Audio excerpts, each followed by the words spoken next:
আসসালামু আলাইকুম গাইস, আমি আজকে বানাবো ড্রাগন জুস। এই জন্য নিয়েছি এখানে ড্রাগন কেটে, চিনি, বরফ, 1 গ্লাস দুধ। এখন এগুলোকে ব্লেন্ডার করে নিব। তার জন্য নিয়েছি একটি মিক্সিং ব্লেন্ডার। এখানে দিয়ে দিচ্ছি ড্রাগন, দিয়ে দিচ্ছি স্বাদ মতো চিনি,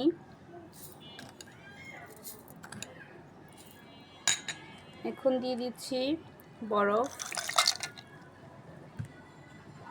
এখন দিয়ে দিলাম দুধ।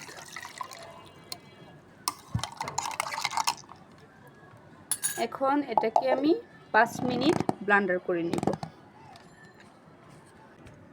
এই যে 5 মিনিট ব্লেন্ডার করে নিয়ে আসলাম এটাকে। এখন আমি সার্ভ, এখন এই দেখেন কত সুন্দর একটা কালার এসেছে। এটাকে আমি সার্ভ করব।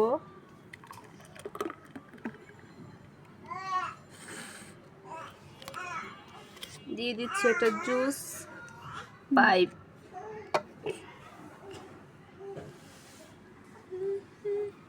দেখেন এটার কালারটা কত সুন্দর হয়েছে দেখতে। যাদের বাচ্চারা ফল খেতে চায় না তারা কিন্তু এভাবে জুস বানিয়ে ফল খাওয়াতে পারেন।